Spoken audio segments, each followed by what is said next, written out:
ผนการซึกก็กับว่าแผนการป้ายมักมีวานั่นแน่อเมริกันได้ที่เป็นที่หนึ่งนี่ก็ใกล้กับว่าเขียนนี่ก็บอกขย่อมอเมริกันนะพวกเราลองป้ายมักมีวามันเดี๋ยวยังมาเนี่ยเขียนเนี่ยมันจะเข้าว่านั่นน่ะต่อให้เมื่อผ่านอันนึงก็จะเมื่อถึงเดี๋ยวหาคู่ของในเฮือนเมื่อมาปั่นเก่ากันก็จองได้จองจอยแถมเมื่อมีด่านถือก็จะตั้งมีของว่าเมื่อเดี๋ยวปั่นกับพ่อนะด้วยอะไรเขียนเนี่ยมีเมืองไหนครับรู้ในลุมฟ้าเนี่ยตีว่าเขียนปีกป้ายมักมีเหลี่ยมเฮ็ดก็กล้าขายน่ะมีเมืองไหนครับในลุมฟ้าเนี่ยยาวก็มีเจ้าคือไหลนะต่อให้เมืองนั้นสู้กันตึกกันยื้อกันพันกันกว่าในเมืองเรือนบางกันเนี่ยจุ่มไหลเรียบเปลี่ยนพ่อนดีสูงสุดตามมันเนี่ยมันก็ได้เข้ากับปัญหาจุ่มนั้นเนี่ยเพราะจุ่มในแก่นแข็งมากเนี่ยจุ่มนั้นก็ตีอยู่รอดอ่ะพวกอยู่รอดเนี่ยก็อะไรขึ้นกลมหูหาเขยก็เขเนาะถ้าอยู่เรื่องมันจะอาเซียนเมื่อในใต้เขาว่าเนาะในใต้เขาในของเสียคนตึกใต้เนี่ยเมื่อตั้งในเขเขาว่ามันเปลี่ยนถูกแต้นตามมันโตก็เขในปัญหาโอ้ยหลีตั้งหองให้ก็มังมันเต็มตี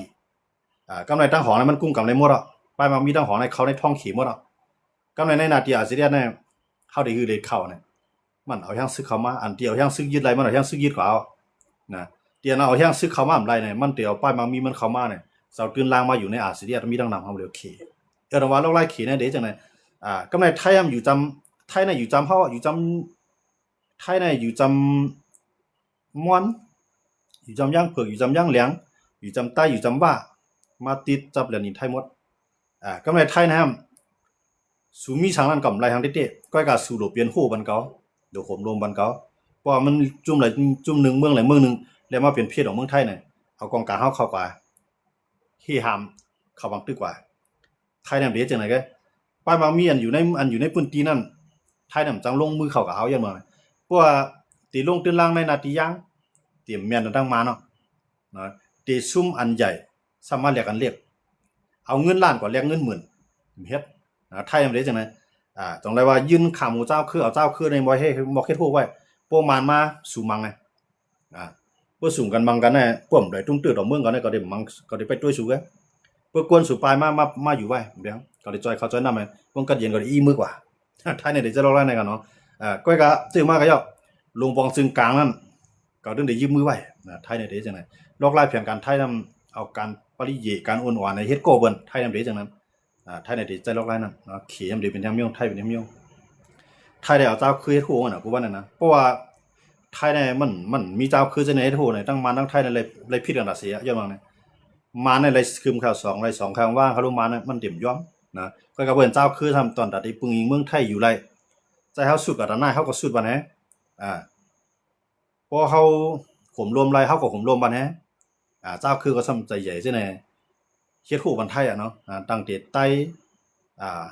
ว่านั่นเด้ใจโหไทยครับเป็นพี่ลงดัดไทยก็เรียกว่าได้นะเจ้าว่านะอันมาเฮ็ดคำในมันเป็นขี้คุดเลทัดเลเอิดอันกะขันใหญ่กันลงเป็นขี้มาเฮ็ดในนาทีว่าเนาะว่าในเป็นพี่ดัดไทย1ตั้งการซึกเพราะว่าเอาเลยนาลินคืมก็เป็นของว่าเป็นแผ่นดินเมืองของตุ้มตู่เฮาน่ะเนาะเอาไร2ก็เป็นของว่านะก็ในว่าใต้อยู่ในสู่ตั้งหนังคือเพศเดี๋ยวมาถึงเฮาสู่สุดออกกายเขาเดี๋ยวตับซื้อเขาตั้งไว้ที่นะเพราะสุดออกกระแทงเขาเดียวคู่เขานั่นเขาแทงไทยเนี่ยเขาได้จังนั้นครับเนาะผู้เป็นจุ่มไหลลาดง่ายเนี่ยเรียบปึงเขาไรเนี่ยเขาได้ใจลอกไล่ในขี่บอกกำไรไทยเนี่ยดีชิบจังนั้นเอานาลีเท่ากับเดียวๆนั้นนาลีนาที่ใต้อยู่เจ้าเนี่ยมันพวกไทยเอาก็ประมาณเอาอย่างไรเนาะมันมีตั้งได้เลยก็ดีเขาเลยนะเขานะเอาว่าไล่ในเพราะว่าไผลีไผให้ได้ทำว่าก็เขาไล่ลอกไล่แผนการที่เปิ้นเรียนการเมืองเรียนดินต่อเข้าในก็เขาว่าเนาะมันจะเขาว่านั่นน่ะไทยเนี่ยต่อให้ตั้งมาตั้งเขาเนี่ยเมียนนันซิต้าก็ย่อเขาเดี๋ยวปืนนาซึกไอ้ยืดดอกกันกำซื้อนะเพราะเปลี่ยนปางตึกไอ้ยืดดอกกันกำซื้อเนี่ยมันจะเป็นจันกลางหาวต่อจันกลางหาวมังกันไล่อันนั้นที่ไทยมันเคยเปลี่ยนไทยในเขาเดี๋ยวเฮ็ดจังได๋ก็ในมาในเพราะยืดดอกเมืองเนี่ยมันเต็มใจกองการยืดดอกเจ้าคือในก็มันได้จันเอามาหาเมียนขึ้นมารัสเซียในเขในเข้ามาไทยในกูดูไหนจังว่าไทยในดีแล้วเจ้าคือจะล้อมฮู้ไว้พวกเขาลีกันแน่พวกเขาลีกันเต้ๆก็ไทยนำเกี่ยวค่ะเนาะเฮาจะว่ามีจุ่มใดจุ่มนึงก็ลีดอกซึกมาเนาะแน่ไทยนำเกี่ยวก็ย้อนว่ามันติเป็นเพศดอกมันเนาะให้เฮาลีกันเต้ๆมันก็บ่ใครเปลี่ยนให้เฮามังอันนี้ก็บ่ใครเปลี่ยนพวกเฮามังอันนี้ก็กวนในเมืองเฮาไปมาในเมืองมันนี่นั่นน่ะเป็นลอกลายของไทยกันเนาะแต่ว่าเจ้ามาก็ย้อนเนี่ยมันตินยิบไว้มือหลวงปองจึงกลางแฮเฮ็ดการขายดอกกันถูกต้องจอมปักปงไม้มีจึงเมืองอันเจ้าคือจังได๋ ในนาทีเจ้าคือจะให้ไทยมันลงตื้นล่างในไทยในเดิมเฮ็ดมันเหมือนเขเนาะว่าเขได้ว่าจุ่มเลยยิบกองกลางจุ่มเลยกุ้งกำแล้วเนี่ยเขเนี่ยเดี๋ยวไปตัวเตี้ยนเข้ามาเดียวก็ในว่าเขไปตัวเตี้ยนเข้ามาเนี่ยลุงปองจึงมันก็พัดยาผายเจ้าคือก็พัดเก้าวันกันเอาขุมรวมบันเขจงว่าเมืองเฮาค่ะในเยี่ยนเปลี่ยนแผ่นดินเงินแผ่นดินค่ำตอนดาเมืองเขว่ะอันนั้นได้ข่าวอยู่เนี่ยว่าพี่น้องใต้กูก็เลยคนเมืองใต้ค่ะกูก็ติวนเหมือนข้าวเนาะอย่างซึ่งเขเนี่ยมันเฮ็ดตอนตามมันนั่นหั่นน่ะเนาะอันหลายเขเฮ็ดตอนตามมันก็ไม่จุ่มหลายที่มันอยู่จำมันสิแลง่ายมันก็ได้รวมพวกมาได้ในนาทีว่ากุมกรรมเนี่ยพวกมันเลยนาดินว่าเนี่ยก็อีว่าออกมานั่นน่ะมันจะว่าเอากับป้าคุณคือว่าคั่นนะมันอีว่าออกมาว่าก็กำไรว่าก็นั่นคือดีมีที่อยู่ทางควักเข้ามาได้นะสิเหมือนในกลางเมืองเด้อเข้ามาว่าก็เข้ามาได้เรื่องเลยนะย่อมาเนี่ยย้อนเบิกขี่เอาเวียดเข้ามาได้นั่นนะกูกลางเมืองลาขี่ได้รอบมาได้นะพวกเขาตัวได้รอบนี่มันรอบเข้ามานำก็มันเวียดออกมาลอยตัวลอยเนาะป่าน้ำหนาวพุ่นดีเนาะฮะเนี่ยนาลีเนาะเขาจุเขนะต่อถึงมื้อนั้นมีไผฮัดว่าสันตั้งเขย้อนเมื่อเนี่ยพวกเจ้าคือเหมือนจังว่าได้ก็ว่าตั้งเขก็ได้ตัวโผมันฮัดว่าปล่อยเอากว่า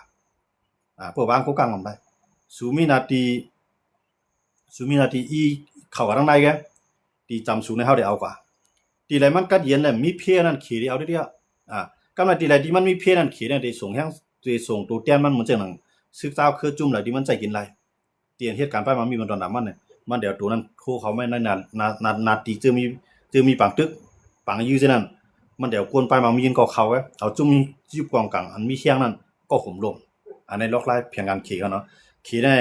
เตรียมใจแห้งซื้อให้เขาตึกเตรียมใจแห้งซื้อมันให้เขาตึกเหมือนอเมริกันฮะเนาะอเมริกันน่ะได้ใจแห้งซื้อให้เขาตึกอ๋อเมืองหลายแล้วเปลี่ยนพ่อนดีดาอเมริกันเด็ดจุกอยู่ภายลงปองจึงนะเพราะว่าลงปองจึงปีกินก้นเมืองในอเมริกันน่ะเด็ดจุกอยู่ภายก้นเมืองไอ้ลูกพื้นต่อลงปองจึงปวดไปลงปองจึงปวดอะไรก็ปวดอะไรก็แห้งซื้อเขามังอเมริกันน่ะเด็ดจังได๋ครับเนาะแต่ว่าลอกไล่เขอเมริกันรัสเซียเนี่ยมันปึงกันมันจังไทยนี่ก็ปึงฮะเนาะไทยเนี่ยก็เลยยีล้อมๆก็ซุ่มแผ่นดินบ้านมันเด้พวกก็เลยแข่งดอกมันเนี่ยมันจังหนังว่าในแข่งเราไทยเนาะว่าในแข่งเราไทยก็ในว่านะมีว่าจุ่มเดียวในจุ่มอยู่กองกลางในเมืองตุ้มตู้ในอันแข่งเราไทยแล้วในมีว่าหรือนั่นได้คนอ่อนก็โตไทยคือจุ่มจังนั้นมันปึงอิงตอนตาได้ตั้งตับซึกแล้วนะป้อมมีไทยมันก็ตั้งไรเนาะก็บ่ไทยแก้มดอกทั้งหลายทั้งมันมังมาเนี่ยก็เดียวไว้ขนาดเนาะมันก็กะไรวันดอกไทย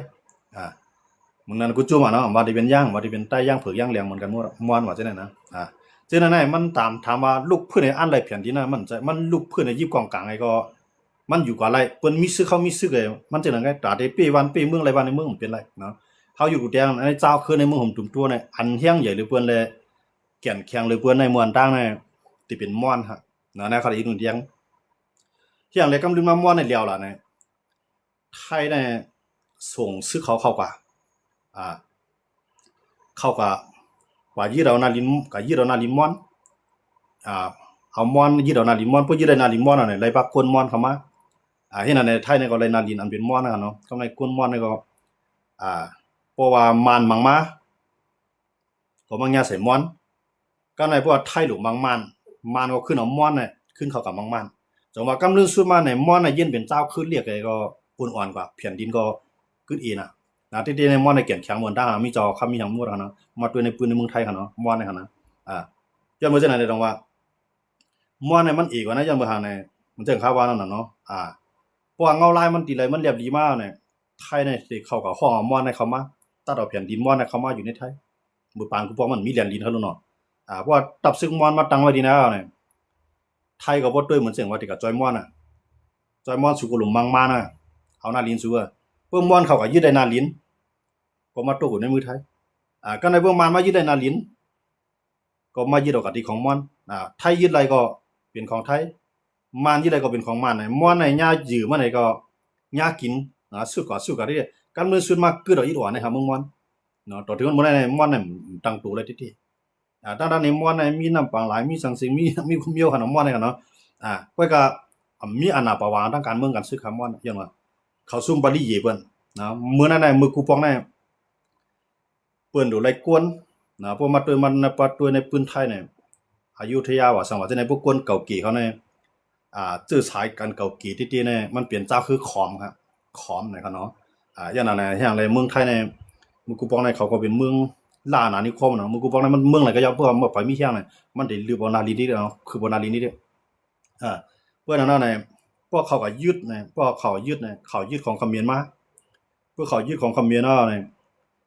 เขมรอันเป็นภายต่อสู้นั่นตื่นติเอาเขมรแทงภายเข้ากับมังพวกมังเอาเนี่ยเอามาทั้งกวนมาตรงเดิมๆได้ไว้เนี่ยมาทั้งกวนทั้งสังเพียนดินนั้นตื่นได้ไรยึดมาปากกวนนั้นมาเกิดลูกเกิดหลานเอาเฮ็ดเป็นคนไทยพอเท่าไม่เก่งตายกว่าย่อนั่นก็ไฮไลท์ก็เย็นเป็นไทยวินเป็นไทยเนี่ยไทยเนี่ยอื่นเบิ่นให้กวาดล่างเบิ่นมาให้ก็มาเป็นไทยอันแก่นแข็งอยู่บนเมืองครับเนาะตอนตามเมืองไทยเขาที่ในไทยมันมีนำครับเนาะไทยเนี่ยมีนำย้อนว่าเนี่ยมันใจเพียงการที่กวนอื่นกวนเมืองสุดตึกกันเนี่ยเฮาได้เข้าจอยชัวเพื่อเข้าจอยปุ๊บเนี่ยอันใดเป็นกวนอันที่แล้วเป็นพี่ต่อเฮาเนี่ยเฮาได้เอาแบบอันใดที่พร้อมได้สยบยอมต่อเฮาตอนพร้อมได้ยอมต่อเฮาเนี่ยเฮาได้เฮ็ดเป็นกวนเฮาพวกไรกวนมาในเปิ้นอะไรบ้าแผ่นดินเนาะหั่นน่ะเนาะมื้อในเมืองเฮาคาก็มื้อนั้นน่ะขี่ได้มันเฮ็ดจังซี่ล่ะเนี่ยขี่ได้ก็มันยิ่งใหญ่มากแล้วก็มันอื่นบ้ากวนอื่นบ้าแผ่นดินกวนคือได้ก็ได้อื่นบ่เราเนี่ยเอาบ้าแผ่นดินมาในอื่นเข้ามาอยู่ในพอทำมีเก่งตายก็เอาขึ้นลุกมาในลาดความขี่ที่4เป็นขี่ว่ะกูบอกได้เป็นจังนั้นครับเนาะมื้อเลยในใต้ฮะเนี่ยเหมือนจะงานในภาวะจัดปานนั้นน่ะนะเพราะมาด้วยในอันเปลืองเปลี่ยนมื้อเดียวกันเนาะว่าเนาะเพราะว่าเกากลางเข้ามาเนี่ยเกากลางเอาเพิ่นได้อีเวทใต้ทั้งเสียงน้ำลายใต้ได้ลุกขึ้นเกากลางเนาะเกากลางเฮ็ดจังนั้นเกากลางในมายึดแผ่นดินได้ในกูเจ้าคือได้เฮ็ดซื้อเขาดีนะลูกหลานสู่ใหญ่มาไล่ขึ้นโรงเรียนไล่สอนนี่เขไล่สอนปืนเขมาหักขึ้นปืนเขไล่ก็เรียนมากวนเท่ากวนเขตายก็เอาเนี่ยแผ่นดินก็เป็นของเกากลางก็กวนก็เป็นของเกากลางก็ว่าก็เฮ็ดจังนั้นหมดแล้วว่าก็หนังคือนาลินที่กว้างเอาไล่กวนแทงเนาะเหมือนเส้นหนังโอปางลงโอปางเวียงปางลงใน2พื้นที่เนี่ยเขามาไล่กวนทั้งเสียงเนาะในเวียงตั้งวันนอกตัวในเวียงในเขาไล่หมดกำไรพวกใหญ่มาเฮ็ดซึกพวกมีลูกมีหลานมาก็มีหน้าที่ปุ่นพันอะไรเฮ็ดซึกสู่อยู่ที่ไหนสู่ก็มีเรื่องห่มรวมที่ไหนว่าพวกทำมีเกณฑ์ตายเอาเนี่ยเขาก็เย็นเป็นก้นคือว่าก็กำลอยอำใจก้นคือว่ารัดความว่าสายตาก็เปลี่ยนกวนในเมืองว่า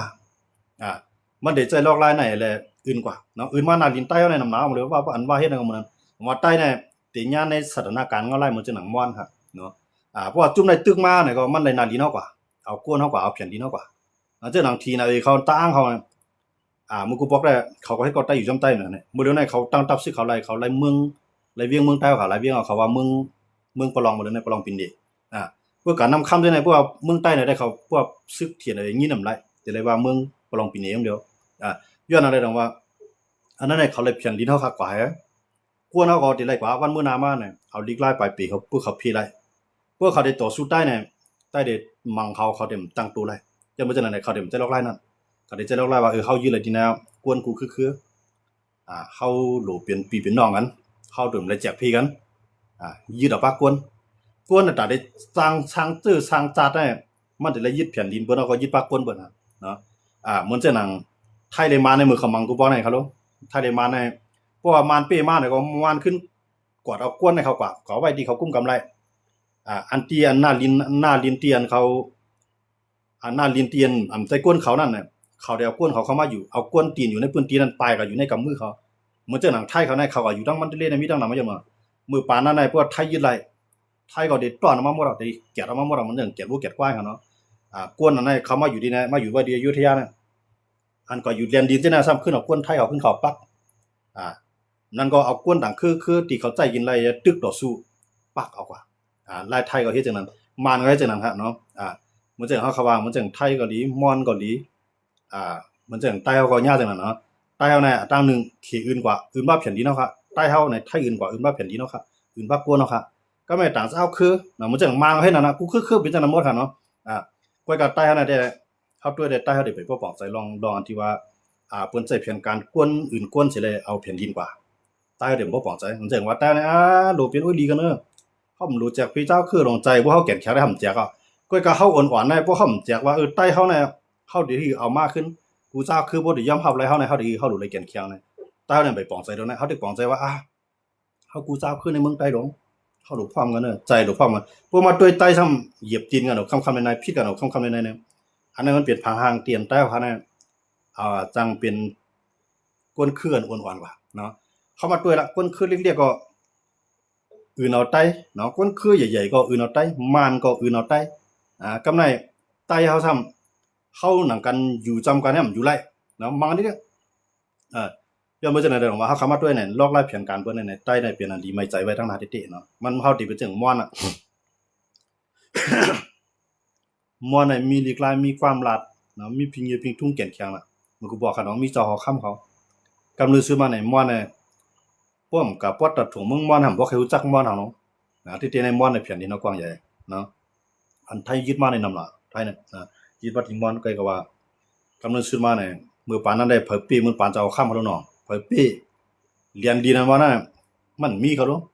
เพราะว่าคือในปีมาเนี่ยก็มันก็ได้ยึดปานนาลีในยึดปากก้นกับคำเดียวเนาะว่ากวนคือในมันต่อสู้ในก็ปากมันกว่าอีมันกว่าไกลๆหรือมันกว่าไกลๆเอากวนเตียนอยู่พร้อมอยู่จอมเขานั่นอยู่เตียนตีอยู่เขาเปิ้นใจลอกไล่ในฮะเนาะมันจะน่ะอยู่ในเบสที่เขาในตอนได้ควักซื้อคือเขาไล่ในเนี่ยเขาต่างเอากวนเขาที่ปางซ่าออกมาเนี่ยเขาไล่บ้างคับติ๊กเตียงข้านออกมาได้เตียวว่าเนาะที่ได้มาเพราะว่ามีหลังเพราะว่า1วันเพราะมี10เฮือนเอามา3เฮือนบ่มี20เฮือนเอามา5เฮือนบางเข้าไปมาค่ะนั่นนะแต่เด็กมาอยู่ดัง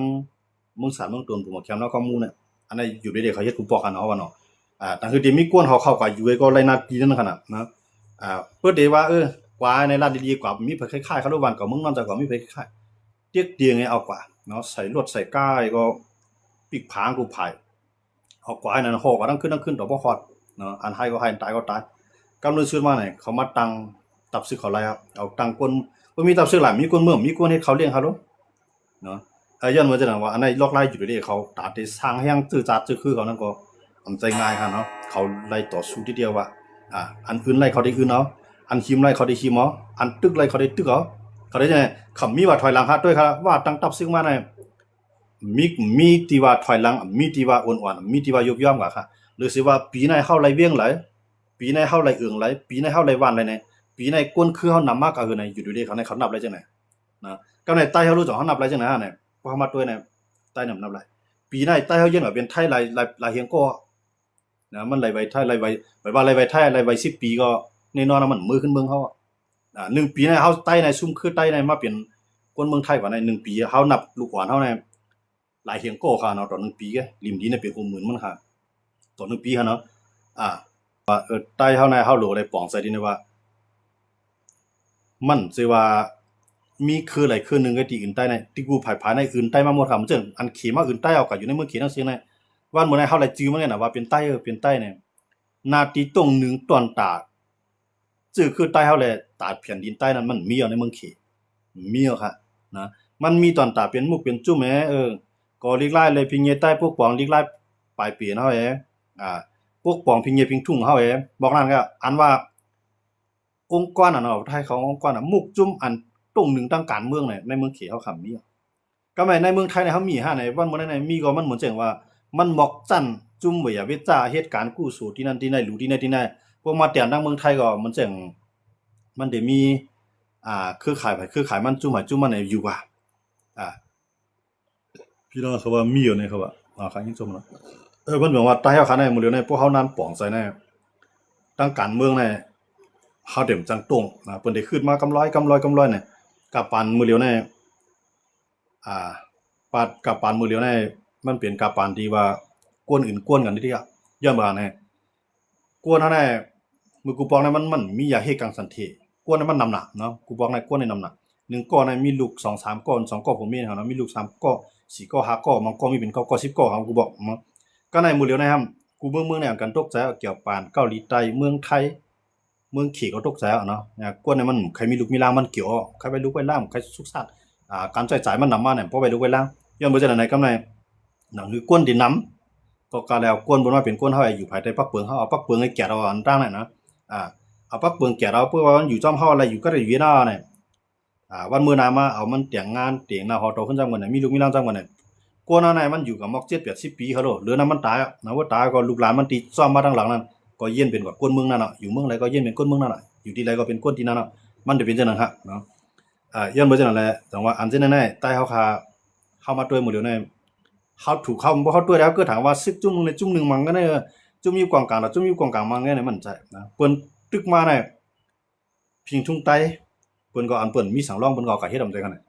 มีกองมีวองเปิ้นเอากะหายอ่ะพิงทุ่งเอาเปิ้นหิมอ่ะนะมีความลาเท่าใดเปิ้นเต็มหิมย้อนบ่ซ่านะความลาได้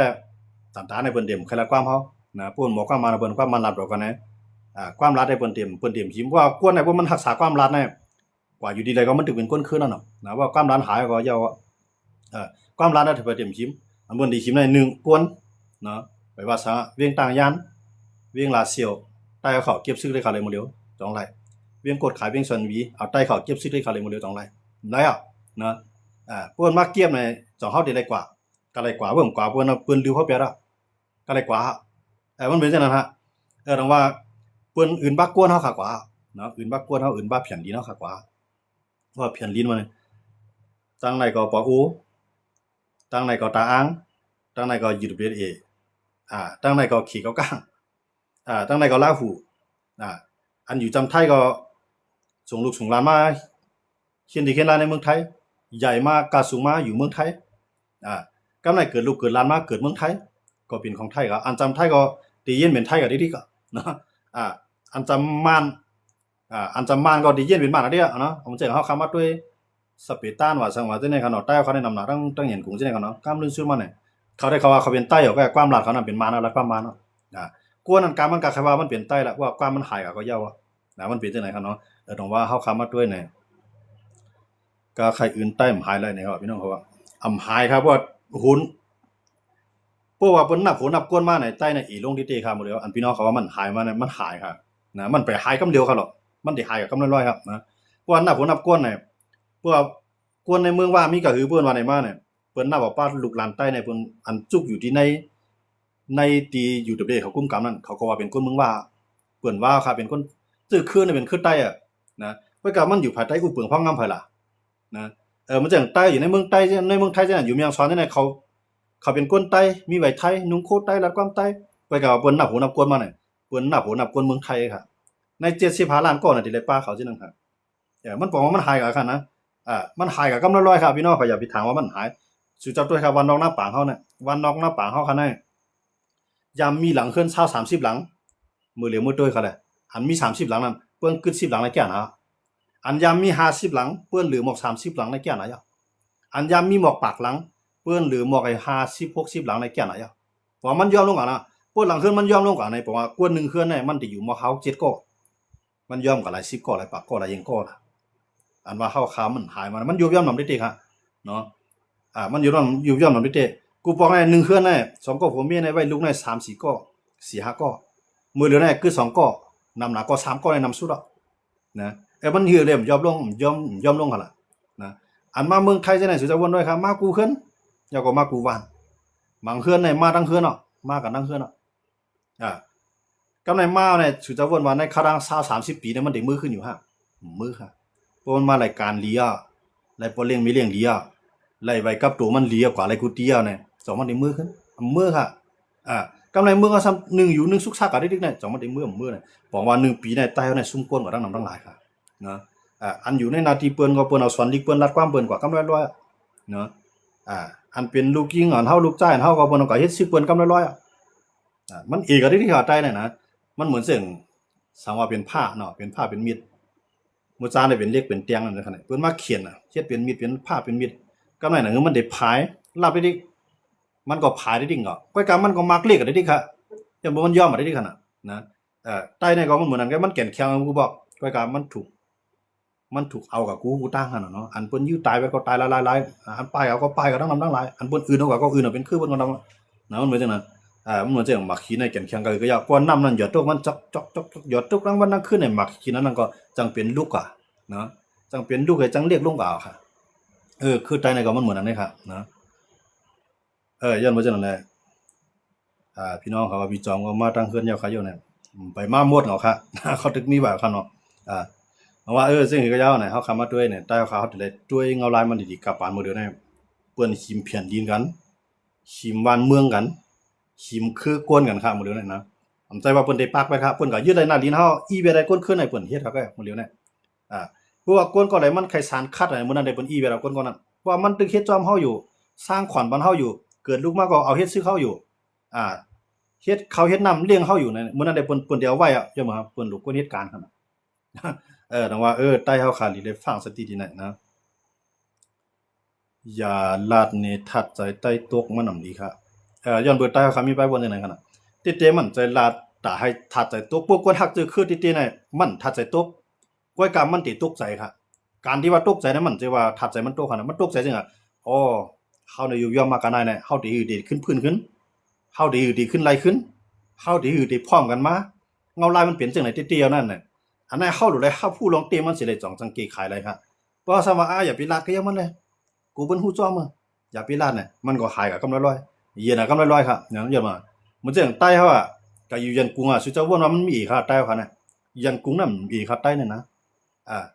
จิวมันได้ว่าวานใต้เนี่ยก็ในวางวานนะครับนะก้อยกับเขาในวานนั้นรัดความมานกันหมดหรอใต้เนี่ย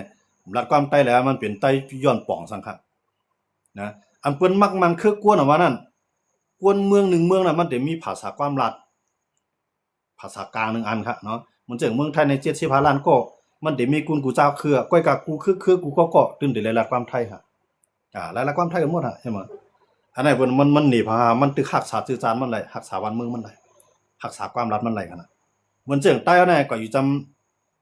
ำเขียในรักความเขียไปละอยู่จำไทยรักความไทยไปละอยู่จำใต้อยู่จำมันรักความมันอ่ะคือแต่อยู่จำใต้กันน่ะรักความใต้ก็อยู่ต่างเจ้าคือรักความเปื้อนไปนั่นน่ะสองเปื้อนว่าเขาเป็นใต้ว่าคั่นน่ะมันเป็นใต้หมอความใต้จังปองสังก็เป็นเปื้อนนี่นะเป็นจังฮะจอมพี่จอมม่วนครับได้มื้อหาเมืองใต้นะครับเอาค่ะนอนก็ฟันอยู่ตาเสียครับนะวนก็มีไว้ในใจตาเสียครับตาที่มือเมืองใต้คั่นนะก็ก็ได้เลยด้วยเงาลายมันแทงหาเนาะพอใครเมืองใต้เฮากวนนำขึ้นโหลเฮ็ดเหมือน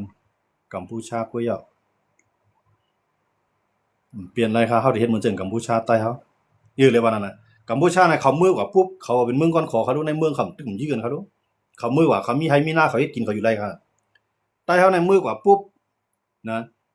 ตั้งไหนก็บ่มาตึกตั้งไหนก็บ่มาเก็บซึกเฮาหาหนังกันก็ขึ้นมังกันแน่เฮ็ดเหมือนจังกัมพูชาไรคั่นน่ะหลายอันกันมือว่าใต้เฮานั่นน่ะพวกมือก็มืออยู่ในนาทีก็กลางก็เฮ็ดซึกอยู่ในนาทีว่าเฮ็ดซึกอยู่ในนาทีตาเฮ็ดซึกอยู่ในนาทีใต้ก็ว่าปิตุจิตว่าโคเขียวโคลาเอากว่ามือนำก็ปากกล่องในเถินในปากกล่องในกำมือเบิ่งนะครับย่อว่าอินเฮียงตับซื้อเขาอำเกียนแข็งอินเฮียงตับซื้อเขาเป็นอันเดียวการตาได้รักษาเจือจานไรเพียนดินไรวานเมืองไรจื้อคืออะไรเนี่ยตื่นกวนคืนนั่นตื่นได้มีตับซึกลูกเหลียวไว้ค่ะมันเฮ็ดดีก็ย่ำเพราะมันมีตับซึกลูกเหลียวได้มันเกิดขี้ไรนะด้วยอะไรมาในคือใหญ่ก็คือในมือของตุ้มตู้ตั้งเสียในมันใหญ่เลยเพิ่นปากทางสิพาเจ้าคือในมันใหญ่เลยเพิ่นมือมานเข้าไปตึกว่ายื้อในมันในพี่ก็ได้ตึกนำมาได้จังคั่นน่ะมือเหลือในมันเข้ากันตึกกันในมานก่อนกันตุค่ามานก่อนกันปลายอีกอ่ะกำลังลอยขาคุณคือมานเอาหมดแล้วมานมันมีตับซึก2จุ่มเหรอเนาะมึงก็บอกเขามีจุ่มเดียวไว้ข้ามมานนะมือเหลือในเขามี2จุ่มค่ะแต่ว่าเฮามาด้วยได้จุ่มอันมีตับซึกหลายจุ่มนั่นอย่าไปถามว่ามันแข็งแข็งนะเพราะมาด้วยอยู่แล้วมันจังเกาหลีใต้เกาหลีเหนือเพราะว่าเขาเป็นเมืองเดียวในเมืองเกาหลีเนี่ยสังวาคำได้จัดเป็น2เมืองน่ะค่าใหญ่นะค่าเมืองเกาหลีเนี่ยนะคนคือกุริยานว่านั้นใหญ่นะก็ก็ขามาแตกกันแบบ2เมืองอ่ะนะหมดเลยมันใจใหญ่อ่ะมันใจคมใจเงาก็ตั้งตึกใหญ่ก็ลดลงนำอาหารเนาะมันจะอเมริกันน่ะ50เมืองเป็นเมืองเร็วอ่ะสิจะด้วยครับมันยิ่งใหญ่ก็คือเป็นไม้1ของกำผาเร็วอ่ะตับซึกก็เดินมีลูกเดินมีไว้3ตับแกตับกลางหาวตับเหนือลิ้นตับน้ำมี3ตับนะเมืองไทยก็มี3ตับแกนะตับเนี่ยแต่ว่าใต้เขาสำใจจังนั้นครับลูกเฮานั้นมีตับเหนือลิ้นแกตับกลางหาวก็มีตับน้ำก็มีนะทหารเรือว่าถ้าเขามีทานบกมันมีซึกเหนือลิ้นแกทหารอากาศในใต้มีนะทหารเรือใต้มีนะซึกน้ำซึกกลางหาวใต้มีเขามีซึกเหนือลิ้นกำในมีซึกเหนือลิ้นเอาในนาทีคู่เขียวในนาทีโคร้ายในนาทีปีตุจิตก็มีหังก็หังไว้นะ758ว่าอันนั้นไหนว่าตับเขาตับไม้อันนั้นใจพาหางที่ดีไรเมืองอำใจพาหางที่ดีไรแผ่นดินอำใจพาหางที่ได้สร้างเจอจาเจอคืออะไรมันเปลี่ยนพาหางว่าจุ่มไหนก็เปลี่ยนผู้นำก้อนไหนก็เป็นผู้นำจุ่มไหนเช็ดกว่ากินกว่ารักษาหน้าลิ้นหำใจมันเกียดขี้หน้าลิ้นตอนตาเตะเกาเลยเก็บขวัญเกาเลยเก็บกวนเกาเลยเก็บซึกเกาเลยหาเงินเกาเลยหาคำบอกกันนั่นแกเพราะวันนึงแห้งเปิ้นใหญ่มากในเปิ้นที่มาขี่มอก็แล้วนะในนาทีโคไลก็บ่นหิมน้ำหนายอ่ะในนาทีโคเขียวก็หิมน้ำนานแล้วในนาทีปีตุจิก็เปิ้นเอากันน้ำหนายอ่ะใต้ไหลสังขารเป็นแกนลงชื่อสาราคามีสังขาร มีครับอันมีตับซึกไว้วันมื้อนั้นน่ะมันรักษาไว้นั้นมันจะว่าตาได้แก่ขี้ได้ห่มลมได้มันรักษาไว้มือเปิ้นไปมามือเปิ้นไปเอามือเปิ้นไปเป้เฮารักษาไว้นาลินตรงนั้นที่นั่นนะขุดเอาเงินเอาค้ำเอาเพเอาพลอยเอาน้ำเอาเงินเอาจิ้นกูจึกก็ลองก็ได้บ่แฮงซึกไว้ในเปิ้นเพมาเด้อเปิ้นมีจุ่มเดียวก็ควักให้มันใหญ่ครับเฮาเนี่ยมีหลายจุ่มต่อให้ใหญ่ดันนี้ก็เรียกนะอันตาเฮ็ดนะยันบ่จังนั้นน้องว่ากูว่าในใต้ครับก้นลงใต้ครับป่องใจเฮาในก้อยกับป่องใจก้อยขำย่อมมันหน้าเขา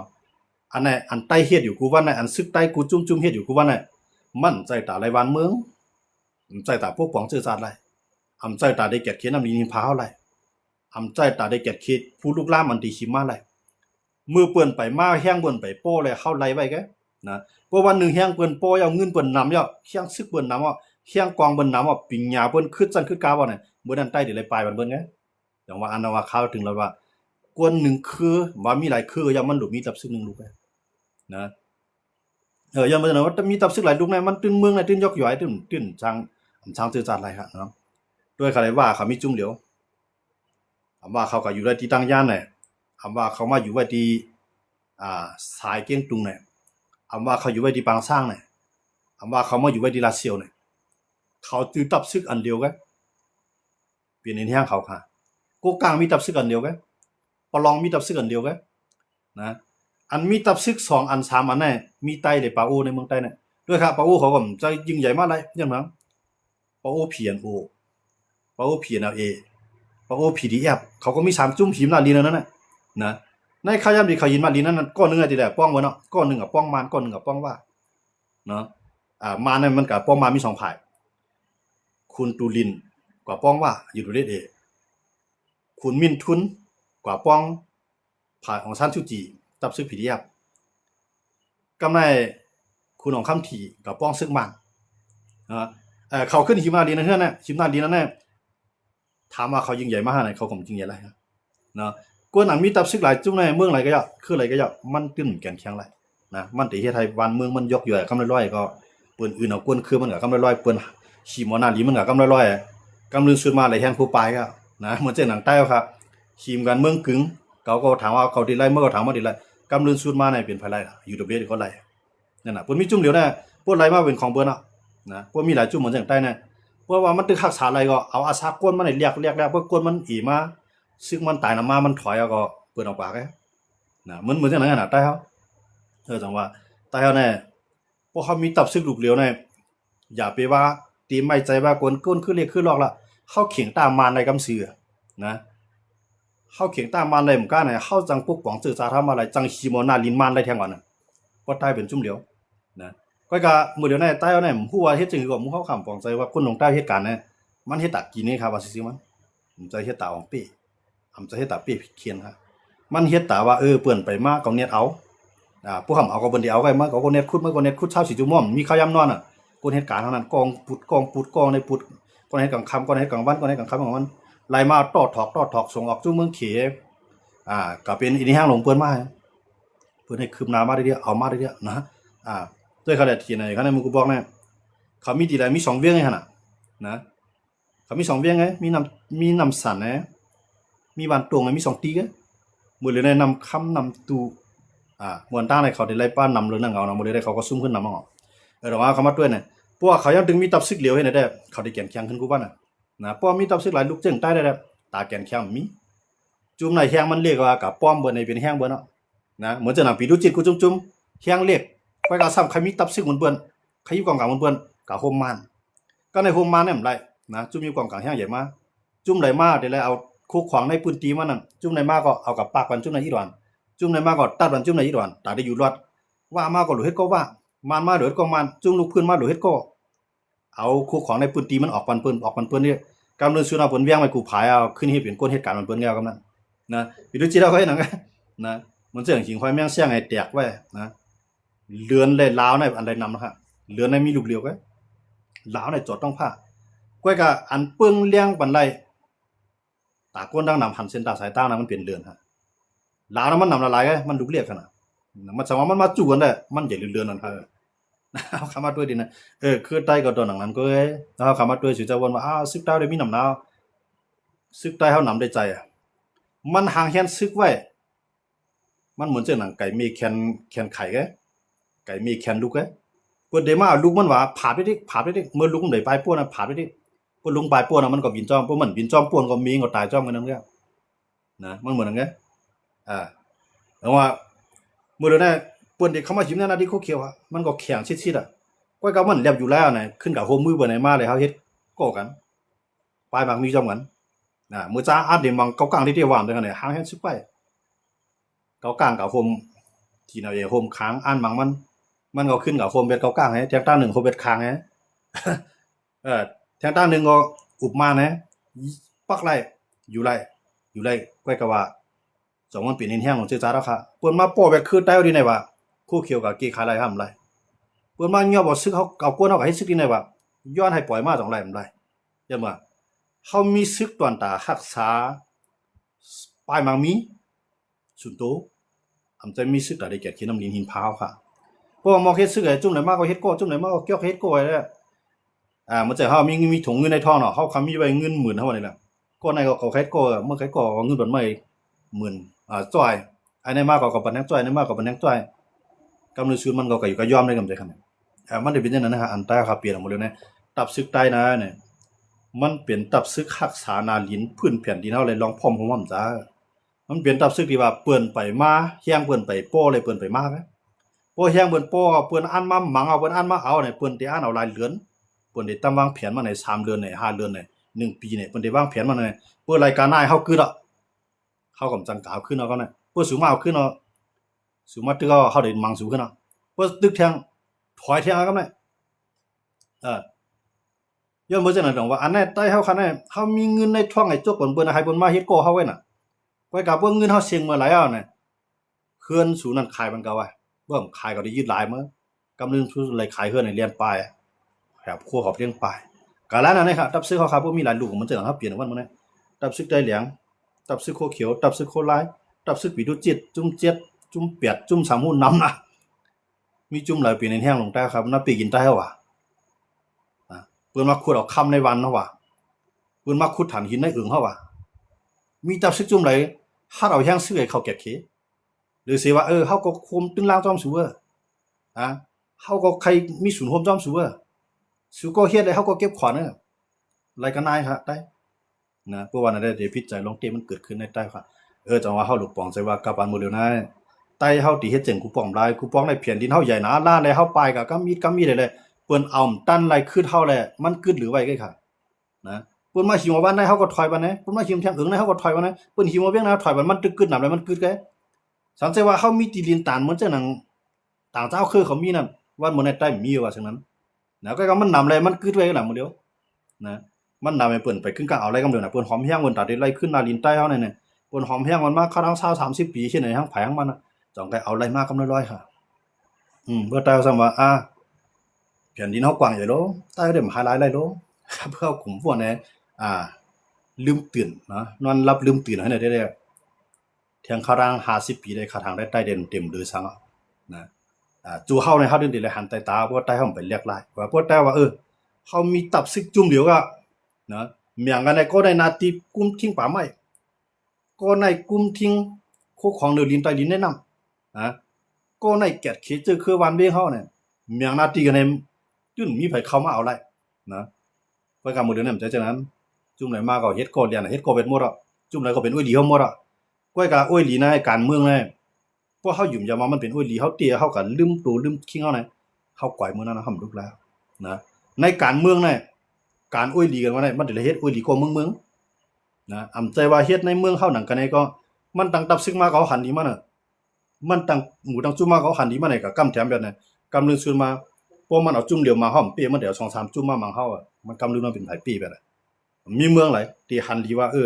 ตับซึกสู่ใครตั้งมาตั้งแม่นซังสู่ว่าอยู่ในนาเตียวมาอยู่แม่นมีเมืองหลายครับเปิ้นกวนอันนี้การบ้านเมืองเต้อันเก็บเขตจื้อจัดเต้อันเก็บเขตแผ่นดินเต้มีพระเฮ็ดเมืองใต้ครับนะไทยไหนไปว่าที่เฮ็ดก่อนนะว่วนมีแนวตั้งไปว่วนในกะอุกันว่าเฮาเตเฮ็ดอันไหนก็ตั้งตับซึกอันไหนเฮาเตลุกขึ้นแบบอันไหนญาตกขอกำเหลวครับนะไปว่าลงมือเฮ็ดฮะมีแนวตั้งไว้ว่วนนั่นแหละเมืองบ่ได้เป็นจังนั้นลงมาใต้เฮาได้ต้องเป็นจังนั้นครับจุ่มไหนใครตั้งตับซึกขึ้นมาว่าหันนี้จุ่มไหนก็คุมจุ่มนั้นแบบนี้ มันมันล้ำตั้งขึ้นมากะคนมันล้ำไปแท้มันเลี้ยงตั้งขึ้นมาแทงก็อันทันดีมันเลี้ยงตั้งจ้อมันเลี้ยงแทงอันเปิ้นต่างงูต่างจุ่มตั้งขึ้นมามีเชียงก็เฮ็ดกองไปแทงอ่าย้อนเบิ่จังนั้นแหละอันนายก้นลงใต้กูก็น่ะดูเลยวนปองว่าอันสุเจ้าเฮ็ดในมันใส่ตาซื่อซามันเปลี่ยนตอนตาจูสุเจ้าจูน่ะแฮจูลูกหลานสุเจ้าตั้งนายหมอกกะนั้นก็ก้อยกะตาซื่อคือซื่อจัดแผ่นดินบ้านเมืองเขาน่ะมันไปป้าย้อนนั่นแหละถูกลีแลกลายให้มีตับซึกลูกเลียวไว้แลเมียงมาลิ้นเมียงปุ้นพวนกันปกป้องให้เป็นลูกเลียวไว้ตับซึกกวนเฮ็ดวันเมืองติๆอันให้การวันเมืองติๆอันเกียรติขี้ซื่อคือติอย่าไปให้เปิ้นมาปีกันเท่าไรนั้นเฮาหลมีตับซึกกันเดียวสิเด้เมียงหน้าตีกันครับเอาค่ะสิ่งก็ยินชมขอบใจน้ำพี่น้องเขากูก็กูเจ้าที่เข้ามาปัญหากันในคำขึ้นไหนครับเนาะอยู่มือเฮ็ดอยู่เยอะปานนั้นเนี่ยพี่น้องเขาวนว่าให้เฮามือเฮ็ดจีมาค่ะลูกเข้าที่เฮ็ดจุ่มหลายนะจุ่มหลายซ้ำติเอาลอกลายป้ายบ่น่าสิข่มกันหลายเพราะว่ามันมีเขาขางยินดีเฮ็ดค่ะซึ่งนะยินดีเฮ็ดค่ะเพราะว่ามันตึกว่าไอ้ว่าจีว่าเผาจุ่มในเอาร้อยในจุ่มในห้วยในชิมในดินเงินวันในนั่นเนาะแท้เฮาก็เฮ็ดแทงก็เฮาซุ่มข้าวยามก็แทงนะเลือกหลายมาหลายนะเปิ้นเอาเปิ้นอยู่หมดนะครับว่าเอาค่ะแม่นเนาะครับจึงก็แต่ว่าอันคาลาดในจังใต้เลลาท่าหักใต้เลลาท่าเนี่ยให้จอยกันทัดเอากันเนาะค่ะมีว่าจังใต้ขนาดคาลาดเนี่ยย้อนเบิ่คัดด้วยกันเมืองนะครับด้วยกูเมืองว่าเมืองไหนเป็นสิ่งหือเขาก็ตั้งตับซึกเข้ามาเขาคุมแพงกันจึงนี่เพราะว่าจุ่มเจออันเฮ็ดตับซึกคือเขาคือมาจุ่มกับจุ่มเมื่อดาที่ตั้งจึงเมืองมาหลายหมื่นเปื้อนเรียนหลายตั้งยอมรับนั้นมันเปลี่ยนอะไรครับนะเอาค่ะคำขึ้นก็ยินชมพี่น้องเขากูก็กูเจ้าที่เข้ามาปัญหากันในกันเนาะนอนรับฝันดีกันสิกรรมในกันเนาะพอมีตึกต่างมีขายามเฮาขาดสอยขึ้นมาครบทบยากันแท้งในกันเนาะไม่สูงกันสิกรรมค่ะเขาตึกเคยถอมเกก็ปีจอมโพที่ลงลายาวเอาค่ะคำใดก็ลาดก็ยาวไปนิดนึงกันเนาะก้นถอมก็เด็กก้นนะฮะเนาะจึงมาก็ยินชมพี่น้องเขาดีเตรียมต่างเข้ามาค่ะเนาะ